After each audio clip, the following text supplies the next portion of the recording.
Olá, muito bom dia. Muito obrigado mais uma vez pela sua companhia. Está começando mais um programa Agronegócio e eu desejo a você um dia de muita paz. E no programa de hoje, nós vamos comentar do mercado do leite em nível nacional. Vamos falar da multinacional John Deere, empresa americana que vai investir alguns milhares de dólares em pesquisa aqui no Brasil. Vamos comentar do Brasil, que recebeu um convite para participar do seleto grupo da OPEP+. Você vai ver que o preço do milho vem crescendo no Brasil e poderá, dentro de um curto prazo, poderá chegar aí a patamares bem melhores que os atuais valores. Vamos falar de uma reunião entre entidades que aconteceu em Brasília sobre o setor leite. E eu vou conversar com Cristiano Palavro. Ele é analista da Pátria Agronegócios e nós vamos falar do mercado de grãos. O programa Agronegócio já está no ar.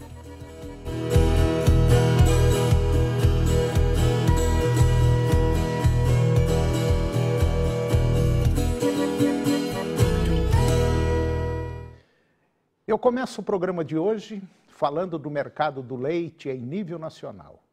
O preço do leite captado em outubro se estabeleceu em R$ 1,96 o litro, isso na média Brasil, líquida do CPEA, que é o Centro de Estudos Avançados em Economia Aplicada, é da Exalc-USP.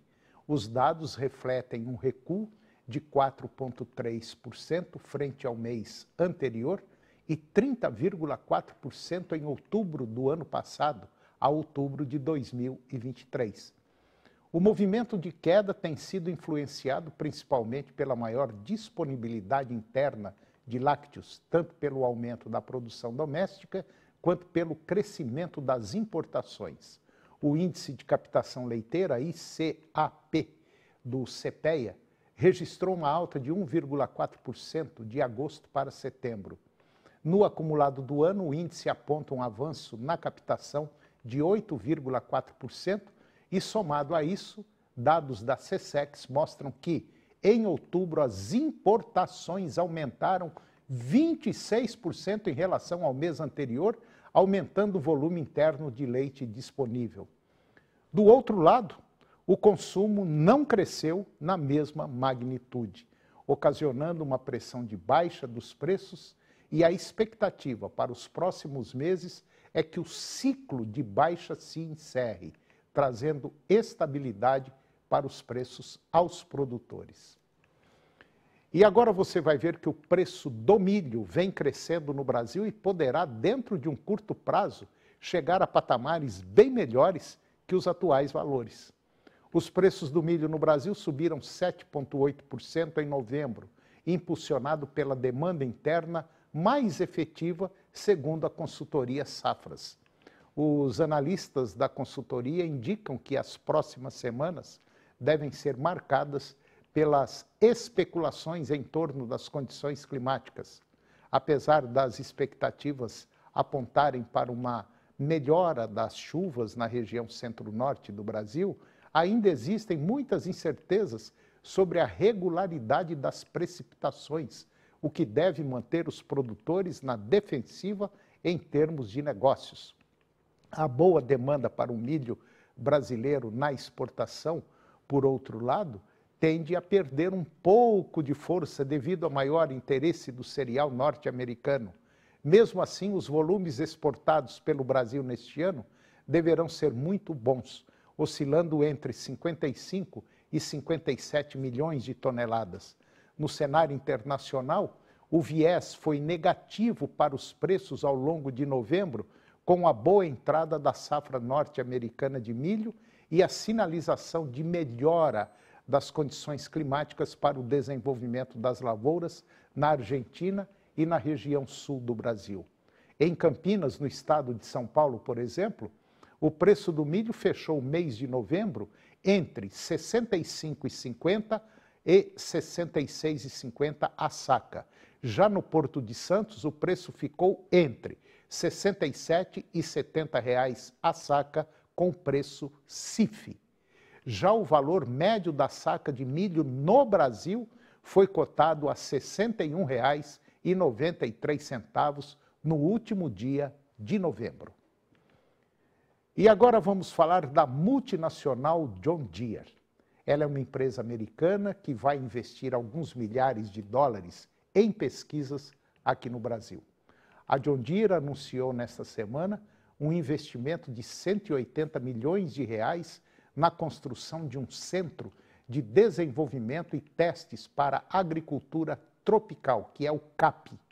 A nova unidade, com área de 500 mil metros quadrados, será inaugurada em Indaiatuba, no estado de São Paulo, no final de 2024, com 150 colaboradores dedicados às áreas de engenharia, pesquisa e desenvolvimento. A unidade vai permitir a concepção e testes de produtos em território brasileiro, considerando variáveis como solo, condições climáticas e conectividade.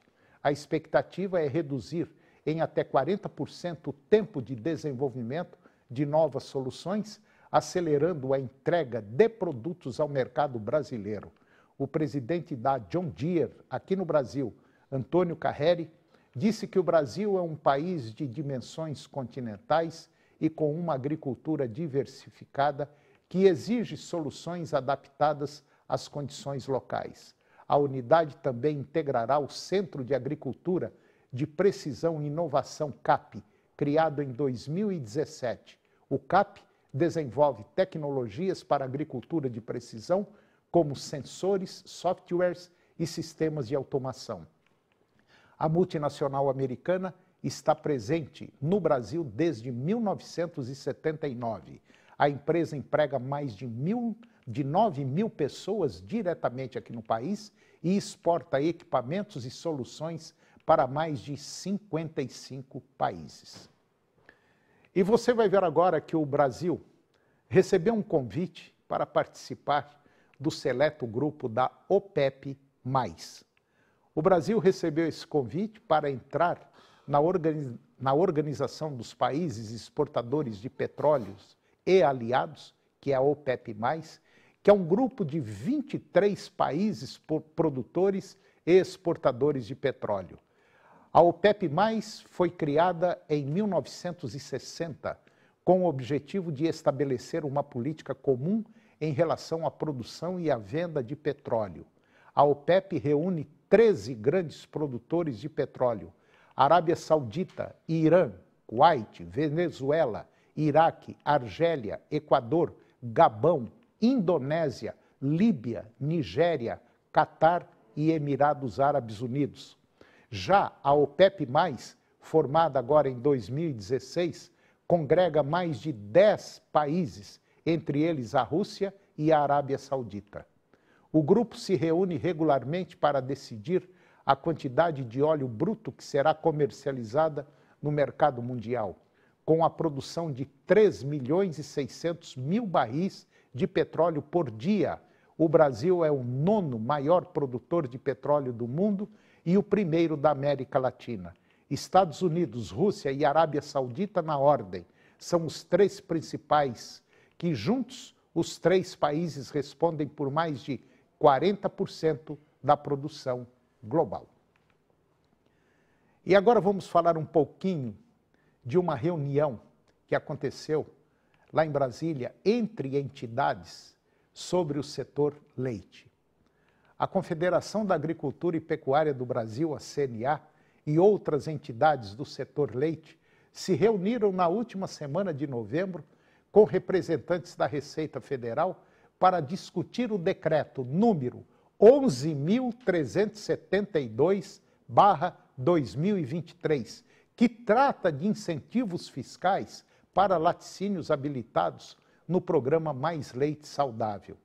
A medida publicada em outubro altera os percentuais de aproveitamento dos créditos presumidos de PIS, PASEP e contribuição para o financiamento da Seguridade Social, que é o COFINS, no âmbito do Mais Leite Saudável. De acordo com a norma, as empresas de laticínios ou cooperativas que comprarem leite no Brasil poderão aproveitar até 50% de créditos presumidos gerados pela aquisição de leite in natura. Para isso, é preciso estarem habilitadas nos programas Mais Leite Saudável e executar programas de assistência técnica aos fornecedores. Aqueles que não forem cadastrados aproveitam apenas 20% do benefício fiscal. O assessor técnico da CNA, o Guilherme Dias, ele disse que o objetivo da reunião foi entender a interpretação do decreto na prática. A CNA sugeriu que os benefícios fiscais sejam concedidos apenas para as indústrias que estiverem fomentando a produção interna de leite.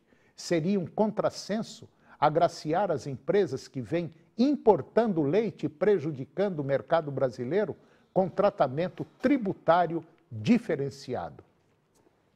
E em decorrência da grave seca que assola a região norte do Brasil, um tema interessante que nós vamos comentar agora é sobre fretes rodoviários nos corredores de exportação de soja e milho, que atingiram o menor nível deste ano. A região, impactada pelo fenômeno climático El Niño, enfrenta dificuldades logísticas significativas, afetando o fluxo logístico do chamado Arco Norte. O Arco Norte engloba as rotas que conectam os polos produtores em Mato Grosso ao ponto de transbordo para a hidrovia em Miritituba, no Pará. O transporte desses grãos é realizado por caminhões ao longo da rodovia BR-163, chegando a Miritituba para posteriormente serem carregados em barcaças e seguir pelo rio Tapajós até os portos do norte e nordeste do país. De acordo com o levantamento realizado pela Argos, a seca tem impactado diretamente os rios, utilizados como hidrovias, reduzindo seus níveis e, consequentemente, restringindo a navegação. As cidades de Itacoatiara, lá no Amazonas, Barcarena e Santarém, no Pará, são particularmente afetadas. Desde maio, a região norte registra níveis de chuva abaixo do esperado, sendo a seca na região do Rio Negro considerada a pior desde 1902, de acordo com informações do Porto de Manaus. E diante desse cenário, os fretes de grãos dos corredores da região, principalmente a partir do estado do Mato Grosso, maior produtor de soja do país, estão em declínio. A limitação na navegação fluvial resulta em tempo de descarregamento mais prolongados e, em alguns casos, incertos. E depois do intervalo, nós vamos comentar da liberação do glifosato por mais 10 anos. E eu vou conversar com Cristiano Palavra, analista da Pátria Agronegócios, e nós vamos falar do mercado futuro de grãos. Nós voltamos já, é um minuto só.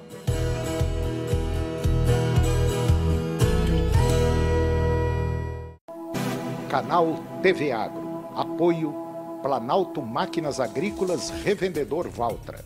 Goiânia, Jussara, Itumbiara e Porangatu. Estância Bahia Leilões. Estância Bahia a serviço da pecuária brasileira. Europoços Artesianos. Poços com até 800 metros de profundidade. Nutroeste Nutrição Animal. Tecnologia de resultados a serviço do pecuarista. Volumoso X-Gold Pasto. Pastagens com raízes profundas. Canal TV Agro, o canal do agronegócio.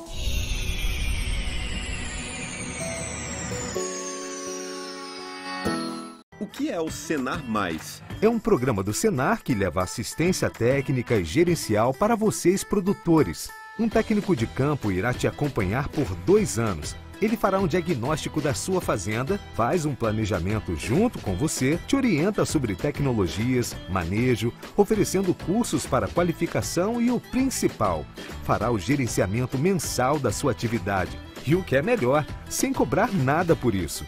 Senar Goiás.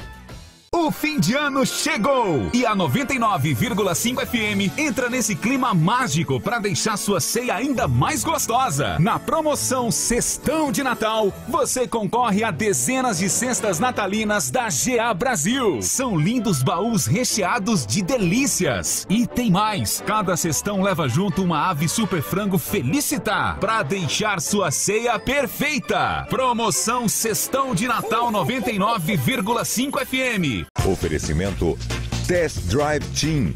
Teste de graça à Rede Team. GA Brasil. Cestas Natalinas 2023. Espetáculo de Natal Araguaia Shopping. Venha visitar o Papai Noel e se encantar com nossa decoração. Baixe o novo aplicativo do Clube Barão e economize muito no supermercado. TV Serra Dourada, a TV do seu tempo, o tempo todo com você. Em 93.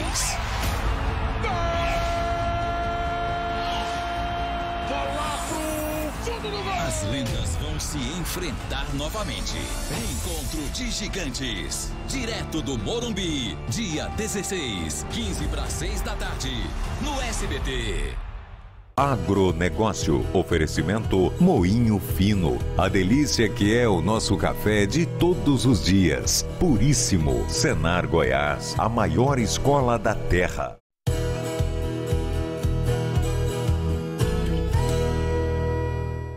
Nós estamos de volta e agora vamos falar da liberação do glifosato por mais 10 anos, só que é lá na União Europeia.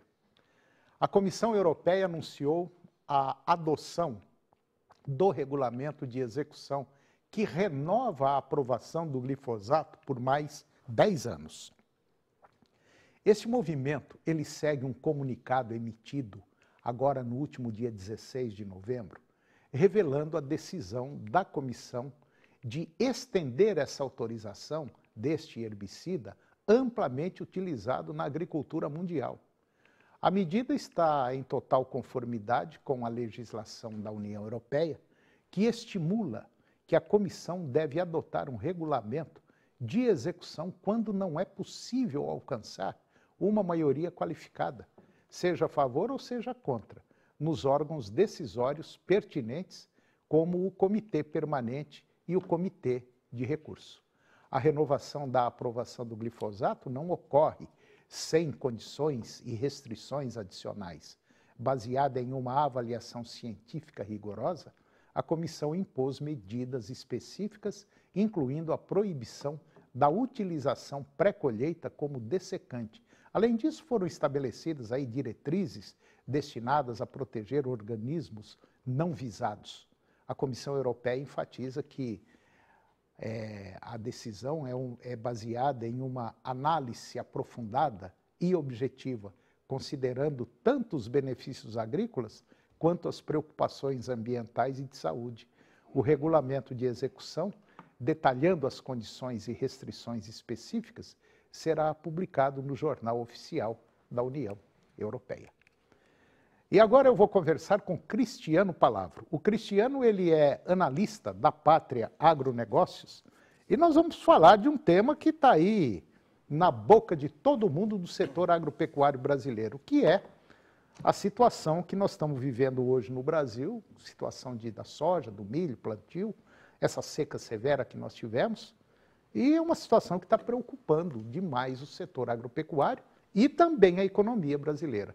Cristiano Palavro, mais uma vez, muito obrigado pela sua presença, muito bom dia, tudo bom? Bom dia, Antônio, tudo bem? Muito obrigado pelo convite para estar aqui novamente. Adriano, Cristiano, desculpe, você vê, o glifosato, acabamos de falar aí agora, um problema sério lá na União Europeia, dá câncer, não dá câncer, e é aquela briga.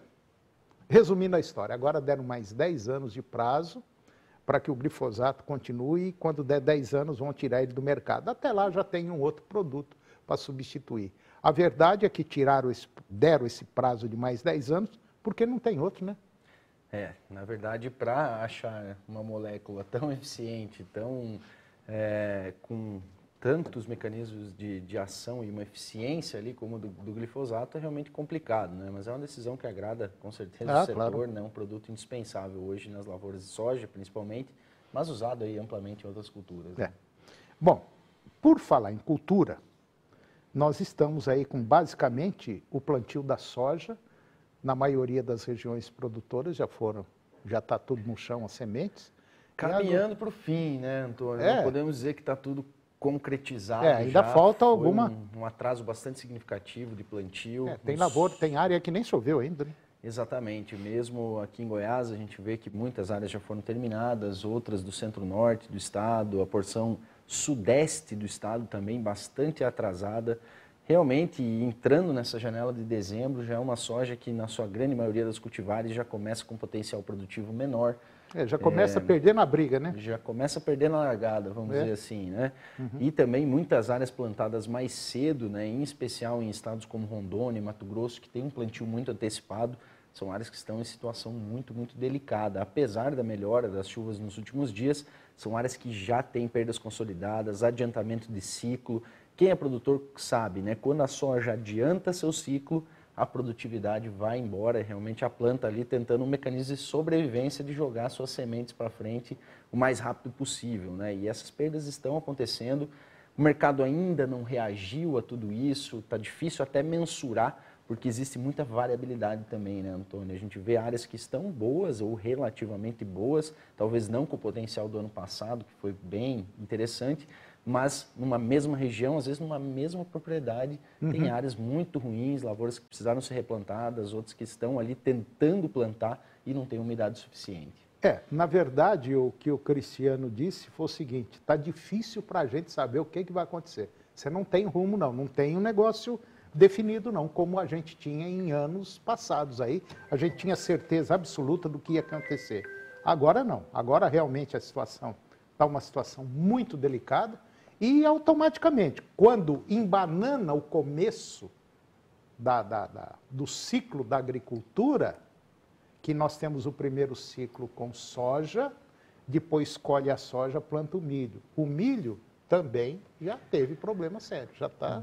De fato, esse é o maior impacto mais concretizado, né, Antônio? Nós sabemos que é bem difícil mensurar qual é a real qualidade e potencial da safra como um todo no Brasil, mas já podemos afirmar que perdas estão sim consolidadas. O tamanho dessas perdas que ainda merecem maior avaliação, mas já existe perda, né? A gente tem que deixar isso claro. O Brasil já não tem mais o potencial para produzir acima de 160, 165 milhões de toneladas de soja. Mas, de fato, o que mais deixa claro no mercado hoje, e até a reação dos preços, é a completa perda da janela de safrinha em várias regiões importantes aí do nosso país. Já existia, né, Antônio, uma percepção de uma safrinha menor em 2024. Isso porque a margem era muito ruim até um mês e meio atrás. Preços muito baixos do milho e preços dos insumos extremamente altos. De lá para cá a gente teve queda no preço dos adubos, a gente teve principalmente nitrogênio e queda no preço das sementes de milho, né? E isso melhorou a relação de troca. Agora, mais recentemente, os preços do milho vêm reagindo, então a margem melhorou. Só que a margem melhorou e a janela foi embora. Então também não teve ali essa solução para o produtor, que na verdade vai plantar menos o ano que vem. Nós da Pátria já estimamos uma queda aí de cerca de 6% de área para o Mato Grosso, isso sendo extremamente conservador. Essa queda pode ser ainda maior. Para o Goiás, a gente já fala em 16% de queda de área, também sendo conservador. E se a gente pensar que esses plantios mais tardios também podem ter retração de produtividade, realmente a oferta de milho vai ficar bem menor em 2024 e os próprios preços já mostram isso. A gente pega Goiás como um exemplo, Antônio.